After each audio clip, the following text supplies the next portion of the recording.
15 and 1/4 divided by 3 and 1/8. Ito gawin natin to mixed fraction of mixed fraction to gawin nating improper fraction. Multiply natin tong 4 sa 15 at i-add natin tong 1. So 4 times 15 equals 60 plus 1 equals 61.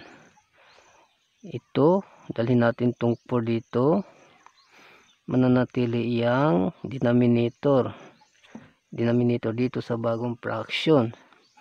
Tapos ito namang isa, ganun din. Multiply natin tong 8 sa 3. Tapos idagdag natin tong 1. I-add natin tong 1. So 8 times 3 equals 24 plus 1 equals 25. At itong 8, mananatiling 8 yung denominator. Lipat natin dito. 61 over 4. Ito, gawin natin itong division sign, gawin nating fraction, gawin nating multiplication sign. At ito namang pangalawang fraction, 25 over 8, gawin natin, baliktarin natin. Itong 8 ay gawin nating numerator. Itong 25 gawin nating ano ba yan? 25 gawin nating denominator. Ayan.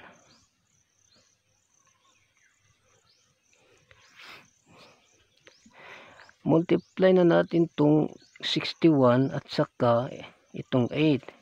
Numerator by numerator and denominator by denominator. So 61 times 8. Ilan ba 61 times 8 equals 488. And 4 times 25 equals 100. Ayan. Tapos itong 488 divide natin sa 100 para magiging ganito siya. Magiging mixed fraction siya. Babalik siya sa ganito forma. Tsura. So 488 divide natin ng 100. 400. Ayan. Baba natin tong 88. So 4 and 88 over 100. 4 and 88 over 100. Sandali. Ayusin natin. Equals 4 and 88 over 100. Itong 4 and 88 over 100 po, itong 88 over 100 ay i-reduce natin into lowest term. Reduce natin sa lowest term. Ang common factor nila, greatest common factor ay 4. Yan, 4. I-divide natin sa 4. Ito ring isa, i-divide din natin sa 4.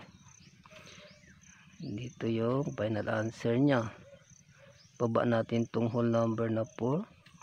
Tapos 88 divided by 4 equals 22. 100 divided by 4 equals 25. Ito na yung final answer niya kasi 22 at saka 25 ay wala silang common factor. Kaya ito na yung final answer niya. Ito 10 and 1/2 divided by 2 and 1/4. Kagaya kanina, baguhin natin to, gawin natin tong improper fractions. Multiply natin tong 2 by 10 tapos add natin tong 1. So 2 times 10 equals 20 plus 1 equals 21. Yan, over. Lagay natin tong denominator na 2 dito sa bagong fraction. divided by, ganon din dito sa pangalawang fraction, 4 times 2 equals 8 plus 1 equals 9. Yan, 9. Pangit naman. Over, lipat natin itong denominator na 4 dito sa bagong fraction. Ayan, lipat natin yan dito. 21 over 2. Itong sign na to, kagaya kanina, gawin nating multiplication sign. Ayan. Ito, baliktarin natin to. Gawin na itong 4, ilagay natin dito sa numerator. At itong 9, lagay natin dito sa numerator. Ayan. So, 21 over 2 times 4 over 9 siya.